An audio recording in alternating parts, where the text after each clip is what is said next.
This is Volusia Today, a public information radio program brought to you by the County of Volusia. Here is your host, Kevin Captain. Good morning and welcome to Volusia Today. I'm Kevin Captain with the county's Community Information Division. Thank you so much for tuning in this morning. Volusia Today is made possible by our sponsors, the Daytona Beach International Airport, the Ocean Center, Volusia Recycles, and Votran Public Transportation. Today I'm joined by Community Information's Heather Belden. She's a marketing specialist and public information officer. Heather, good morning. What's new and exciting? Good morning. Not too much, getting ready for the end of spring, beginning of summer, outside a lot, going to the beach, hanging out at the pool. The best time of the year. I don't know about you, but I was in my backyard recently, and I've got a mosquito problem, I think, in my yard. Who should I call? Well, I know one person for sure, and that is Miranda Tressler. And we're a little lucky. Yes, she's here today. She's the Environmental Program Manager, also Activity Project Manager, probably a lot of other titles at Mosquito Control. But good morning, Miranda. Thanks for being here. Good morning, Kevin and Heather. Thank you for having me on the show today. I'm super excited to give you the buzz. So speaking of the buzz, you brought some friends with you. They're here in the studio. They're thankfully caged. Tell us about what you brought. So I brought some 80s albopictus mosquitoes. Now, what's important about these mosquitoes and why I brought them to you is you've noticed the rain is here. We're starting to see some of those more frequent showers coming in, and now is the time where mosquito season is starting, and we need people to be a little bit more vigilant about looking around their yards for small amounts of water in various containers, potted plants, kids' toys, clogged gutters, just anything that might be laying around your yard, buckets, tarps. These mosquitoes love small amounts of water in containers around your home, and it's easy enough to get rid of them by emptying that water at least once a week, dumping it on the ground, and breaking that life cycle. I had a pair of Crocs that I cleaned, and they were sitting, right side up, and I saw a little bit of water in them, and I said, I need to dump these, or Miranda would have something to say to me. And my husband flipped them back over, and I'm like, no, we cannot be collecting water. What's so funny is, we've had Miranda on the show and Marcus, the director of mosquito control, and whenever I walk around my yard on the weekend and I see like buckets upside down and little pots of water, everywhere, I thought, Miranda she'd kill me if she saw my yard. You'd be really surprised the things that we find mosquitoes living in. They get really creative, and also with us being on like a beach coastal area, those big conch shells that people like to have in their yards, those will actually fill up with water and breed mosquitoes too. It's just amazing how creative the mosquitoes get at finding those small amounts of water. And I've got a lot of those bromeliad plants. They're cool plants, but they harbor water. People love their bromeliads, and we don't want to discourage people from having them. You just need to pay attention and know that they can produce biting mosquitoes that'll live right outside your door. You'll open your door, head to your car, and they'll come right out of the plant, come bite you, and then go back to their nice little home in their plant. So the ones that you brought in today in the studio, because I remember in the previous shows you've said that there's like 30 some different species that live in Volusia County. The ones you have today, are they the salt marsh ones, the ones that you're fighting right now? These mosquitoes that I have in the studio are container mosquitoes. So we do a lot of work with container mosquitoes that we find around people's homes. We do a lot of education going out in the community, showing people what in their yards can actually produce these types of mosquitoes. But salt marsh mosquitoes are just as important, and they also draw a little bit more attention to themselves just with how aggressive they are. So you said you had some mosquitoes up in your yard? Yes. Right now we're experiencing a little bit of a salt marsh hatch-off, so we have some very aggressive biting salt marsh mosquitoes up in the northern Volusia County area, in the Ormond Beach, Tomoka State Park area, and then also we have some salt marsh coming out in Ponce Inlet area, and then that Oak Hill Edgewater area. There's some salt marsh coming out of Canaveral National Seashore. Oh, I can tell. They're out. So the ones you have here in studio are a little smaller. For the longest time, I thought the really big ones were these like big mosquitoes, but then I saw on your Facebook that those are crane flies. Can you tell us a little bit more about crane flies and like how that has anything to do with mosquito control or not? Yeah, so we'll get requests of people that have a mosquito problem, and we go out and investigate it. We plan all of our treatments based off of the data from the field. So we want to know, is it a mosquito problem or is it another insect? We don't treat for other insects, and we often get calls about these giant flying mosquitoes that are bouncing off the walls in people's houses. And these giant mosquitoes are actually crane flies. They don't bite. They don't hurt you, they can't sting or anything, but they are attracted to light, and you'll see them on your door when you walk up to your front door. They're usually bopping around the walls in the light at the doorway, and they'll get in your house and they kind of just bounce off of everything. They're a little goofy when they fly. I have really long legs. If you look on our social media, you'll see there's a picture of me holding one in my hands, and the legs are actually spanning the size of my palm. It's how big it is, but they're completely harmless. There is another rumor going around that they're called mosquito hawks and they eat mosquitoes. That's not true also. They're really harmless, and we don't do any treatments for them. So if you do see them bopping around your house or flying around the walls, hitting the lights, you can catch them, throw them back outside. They're not going to hurt anything. It's like those bugs that come out of that movie with Robin Williams, the great big ones. So go for it, Heather. Back in February, we had Tire Amnesty Day, and you talked just now about how water collects in all these different places, and we know now that tires are definitely one of them. There is another one coming up. So let's talk a little bit about the success of the last one, why it's important to have them, and what we have going on moving forward. Yeah, so we are very fortunate as an integrated pest management program. We do a lot of source reduction techniques. So we're trying to reduce mosquito habitats, and we host these tire collection days to reduce potential mosquito breeding areas in the communities, collect waste tires and dispose of them for people. We get money from the Florida Department of Environmental Protection to dispose of these tires and host these community events. So people have tires in their yard for various reasons, and they might not be able to pay to get rid of them, or they might not be aware of the ways that they can dispose of them for free or low cost. So we'll host community events for people to bring up to 20 tires a household to us and drop them off for free, and we handle the disposal of those tires. So in February, we had a successful tire amnesty event, reducing about 1,100 tires from the community, which is just, it's amazing for reducing mosquito production. We have teamed up with our friends at the Volusia County Health Department in Daytona Beach, and we're going to be hosting a tire day at their facility. It's going to be Friday, May 19th from 7 a.m. to noon, and it's going to be the same setup as our previous tire days. It's a drive-through setup where you come, bring your tires, we'll help you unload them into the dumpsters, and we'll handle the disposal costs for you. And there is more information and a Facebook event page where you can see the additional information and share it with all your friends on our social media pages. And you said up to 20 tires? Up to 20 tires per household. Wow. And it is not uncommon for people to show up with truck beds full of tires, dump trailers full of tires. People put tires in their vehicles to get them to us. Whatever means you have to bring us the tires, we will take them and get them disposed of properly. But with that many, it's probably just homeowners or households, not businesses. We only take residential tires. We do not take tires from commercial businesses. And then we had some questions last time. What kind of tires? Golf cart, bike, with the rim, without the rim? Any kind of tires, rim or no rim. We get all kinds. We get everything from bicycle tires, lawnmower tires, four-wheeler tires. We've gotten some tractor tires, just regular truck tires. We get everything. They all have the ability to breed mosquitoes when they hold water. That's awesome. Amazing. Yeah, that's Friday, May 19th, you said. Yeah, and it's going to be at the Volusia County Health Department at 1845 Holsenbach Drive in Daytona Beach. Again, check out our Facebook page for the full event page, and definitely share it with your friends, your neighbors, relatives, anybody you know who might have some tires stacked upside their house, hiding in the backyard, underneath the tarp, collecting water, breeding these Aedes albopictus mosquitoes I have next to me who love tires. Fascinating. All right, bring your tires Friday, May 19th. We're talking with Miranda Tressler.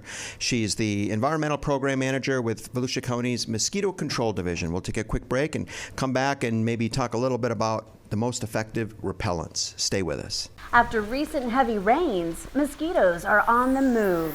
Did you know that if a container can retain water, a mosquito can lay eggs in it? A small amount of water can lead to big problems. Take a walk around your property and tip and toss any standing water. Be a buzzkill. Put a stop to mosquitoes. Mosquitoes will bite day and night, so protect yourself with these tips. Keep mosquitoes outside by shutting doors and covering windows with screens. Use EPA-approved insect repellents anytime you're outdoors. Cover your skin with long sleeves and pants. Mosquitoes lay their eggs in water. Just a bottle cap of water is all they need. So drain, refresh, or cover anything around buildings that can hold water at least weekly, and put away outside items that aren't being used. A message from the Florida Department of Health. We're back. I'm Heather Belden along with Kevin Captain, and you're listening to Volusia Today, a public information program brought to you by the County of Volusia.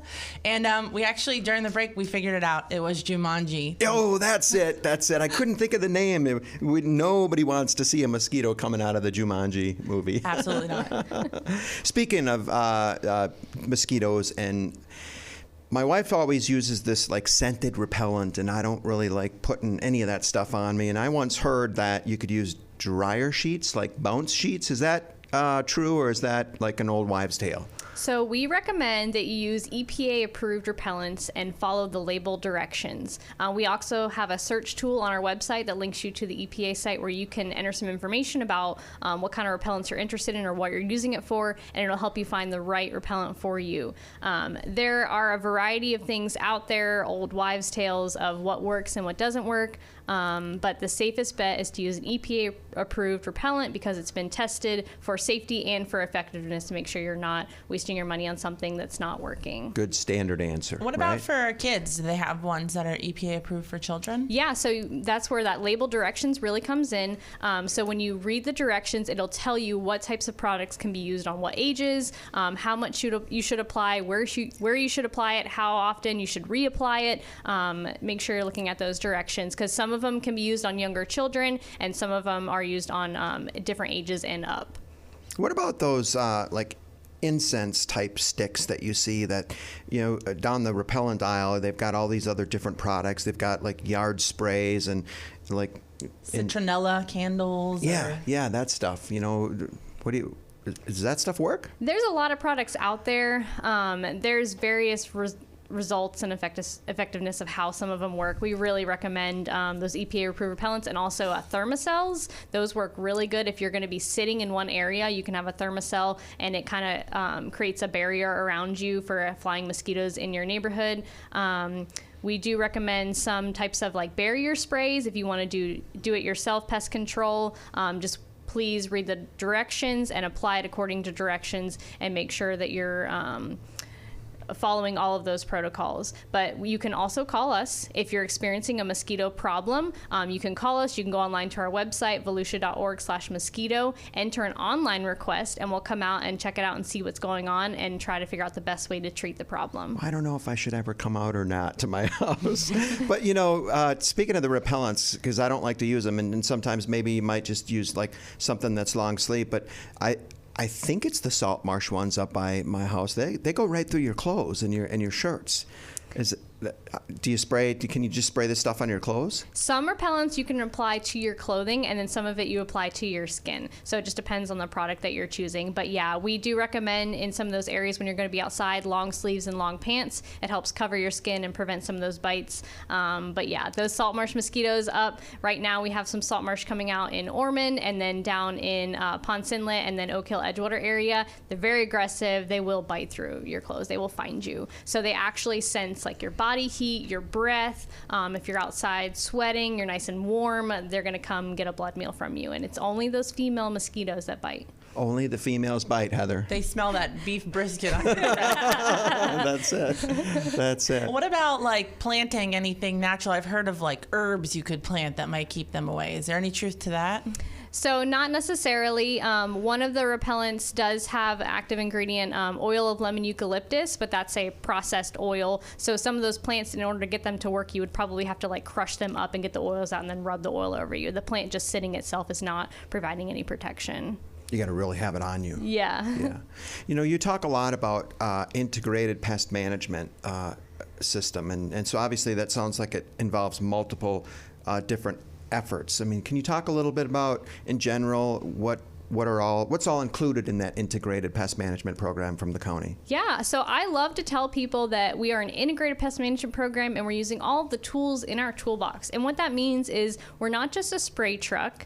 We're not just out there spraying wherever we want, whenever we want. It's actually a pretty complex system where we're out in the community, we're conducting surveillance, we're monitoring mosquito populations, how many mosquitoes, what kinds of mosquitoes, where are they trending up, are they trending down? And then we're targeting treating them at all stages in their life cycle. So we're doing source reduction. We're removing mosquito habitats like tires, hosting tire amnesty events. We're out there emptying containers or teaching homeowners how to empty their containers. We're out there doing things called larviciding, where we're treating the baby mosquitoes, like these ones I brought in the studio. We're applying products directly to the water, so these larvae are dying before they even make it to adults. So there's a lot of steps that are involved before we even make it to the trucks that you guys see out spraying at night in the neighborhood. I think my most favorite one, after doing Mosquito Control 101 with you, I've been out to the center, and obviously having you here in studio, is the chickens. I just love the whole story of the chickens and what they do. So can you share a little bit more about chickens and how they work with what you do? Yeah, so Mosquito Control has 125 chickens that actually work for us. Dedicated employees they are.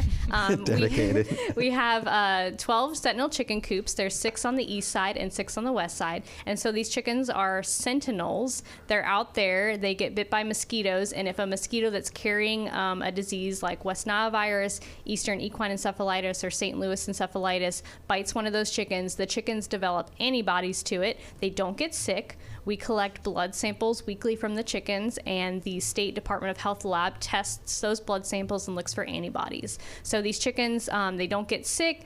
They tell us where these diseases are trending, and then we can plan our operations to target those areas where we see disease moving to help protect the human and animal populations in the area. So they're a great tool for us, and they only work for 1 year or less, and they're retired. So we just recently retired all of our birds from last year, and then we have a local farmer who raises the chickens for us and delivers them, and he just delivered our new flocks. So our new young birds are getting established out in the community and just started their career with us, and they'll be with us for about the next year. What a plan. Such a job. Work a year and we retire. Where do they go after they retire?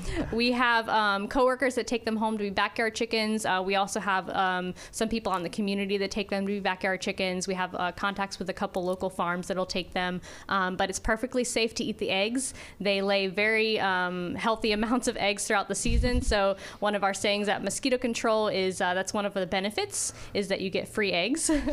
That's so funny. Hey, and they're expensive right now, so They are. They are. good benefit. So if a chicken gets bit by a mosquito that was positive for, let's say, I can't say some of those other ones, but how about St. Louis encephalitis?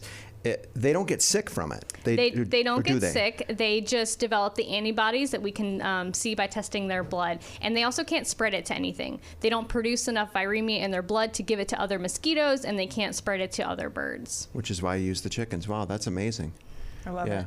And when you were talking about spraying before, oftentimes we'll get questions from residents where they'll call in and they'll say, hey, I don't want my yard sprayed with, mosquito spray or repellent or whatever, but it's really not that easy, is it, to just like remove someone from your route, because it's a public health concern. Yeah, so we are protecting the public health for both the residents and the tourists of Volusia County. We do not have a no spray list, but we do have a notification system.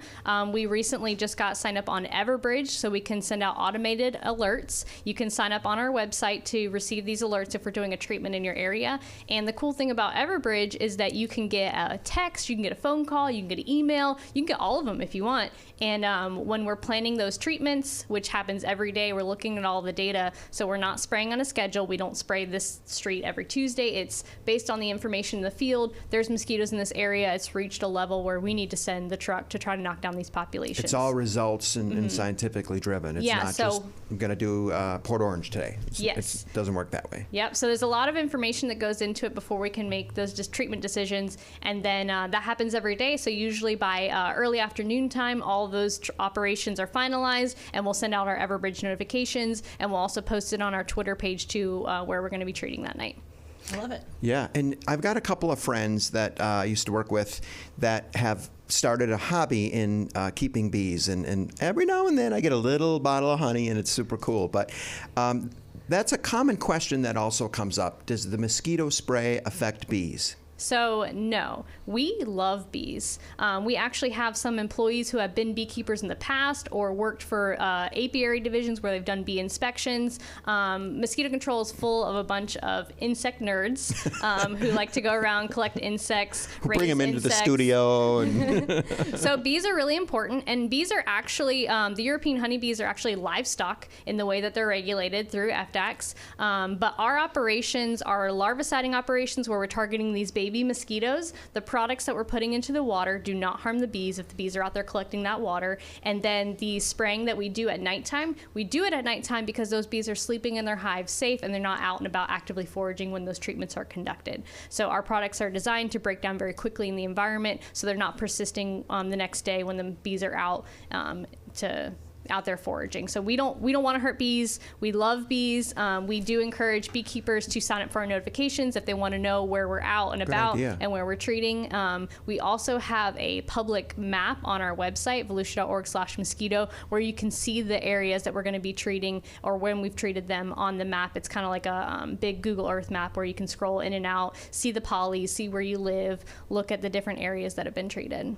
Can you tell what you're treating for in your area? Like, can I see if there is an outbreak of West Nile in my area by those maps? No, it won't show any information, but there is publicly available information that Florida Department of Health puts out. So weekly they put out what counties are experiencing what things. It's actually kind of cool. You can get to it on the DOH website, but it'll show you like where the positive horses are, where the positive chickens are, what counties are under mosquito-borne illness alerts or advisories, and that goes out weekly. And it'll also show some information about like imported cases like dengue, chikungunya, Zika. Right, because you often talk about that the Department of Health is who is dealing with the diseases, and you all deal with just the mosquito treatment. Yeah, we just deal with the mosquitoes. Department of Health handles the human and animal portion. So we communicate with each other on a regular basis, sharing information about what's going on to keep each other in the loop and make sure we're responding where we need to. And that's why they're such a great partner for Tire Amnesty Day. it is, and they're helping make Volusia County a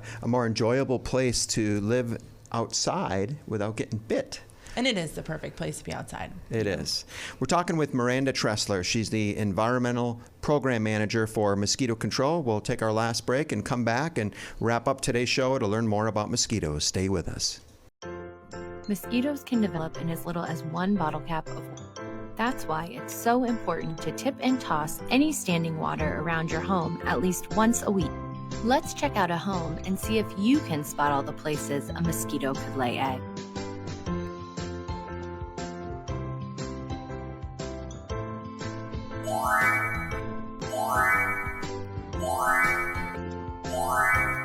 Good job. Now let's check out the backyard.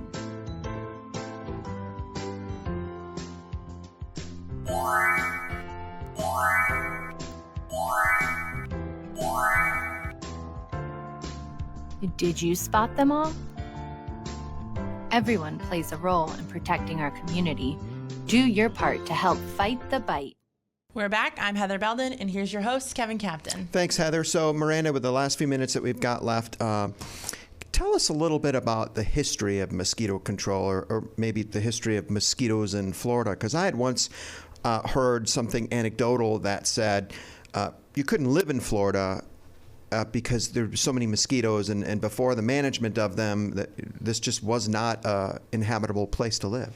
Yeah, so actually mosquito control directly correlates to the development of Florida and the reason for our economies and tourism and residential neighborhoods here today, because mosquitoes are managed both for public health and for nuisance. So there was a lot of diseases in Florida back in the day. You know, malaria was a local concern. You could get really sick here. And then also with the salt marsh mosquitoes, it was just uninhabitable to live in this area with how many mosquitoes were infesting this place. So as mosquito control programs were organized and developed over the state, people began to live here, people began to move here, neighborhoods were developed, economies were developed. This became a tourist destination, and it continues today. So mosquito control is really important for public health and for the tourist area. It's a necessity, a need. It is. And so, you know, we've learned a lot here today. How can other people learn more about what you guys are doing? Anything coming up? Yeah, so we are actively we're actively planning for National Mosquito Control Awareness Week. So we still got a little bit of time. It's coming up in June 18th to the 24th. And if you've heard anything about our previous mosquito control weeks, we try to boost our education events. And we haven't published our schedule yet, but we will have Councilmember Danny Robbins reading the Mosquito Control Proclamation that June 19th, the Monday, at our facility, officially announcing Mosquito Control Week for Volusia County. And then we're going to have some various educational events going on, and we'll usually be out and about in the community with our Fight the Bite educational trailer. So stay tuned to our social media and our website for more information on where we're going to be and what we're going to do. If you've never seen the trailer at a community event, I highly advise you come catch us. We usually have live mosquitoes, we have microscopes, we have different educational pamphlets, and then we have some knowledgeable staff who are manning the trailer and able to answer your questions or point you to where you can get more information. It is a really cool trailer. Like you said, there's a lot of good education, and it's for all ages as well. All ages, yeah. I often bring my daughter to the events so that she can see the mosquitoes. We have this one area set up where we usually have live mosquito larvae swimming under a microscope camera, and it projects it on a big TV screen so you can see them live swimming around in the water. It's really cool. Now, people can also just request some of these outreach efforts at any time from you all, right? Yeah, so we have an education outreach coordinator. He couldn't be here with me today, but he is out actively going to different environmental centers like the Marine Science Center and the Lyonia Environmental Center, and he's doing presentations for the community, open to the public for all ages.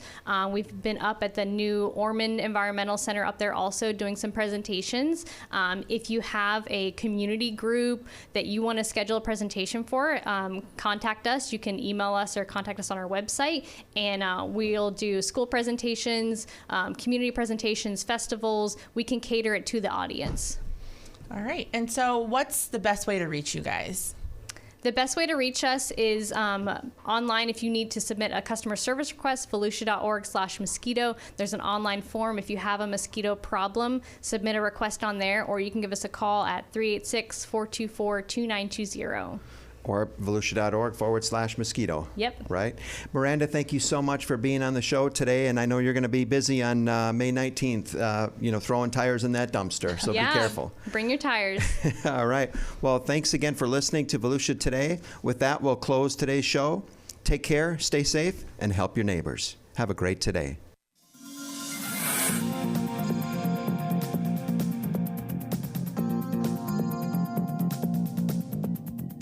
If you have a comment about Volusia Today, or if there is a topic you would like to hear featured, please contact Volusia County Community Information at 1-866-345-0345.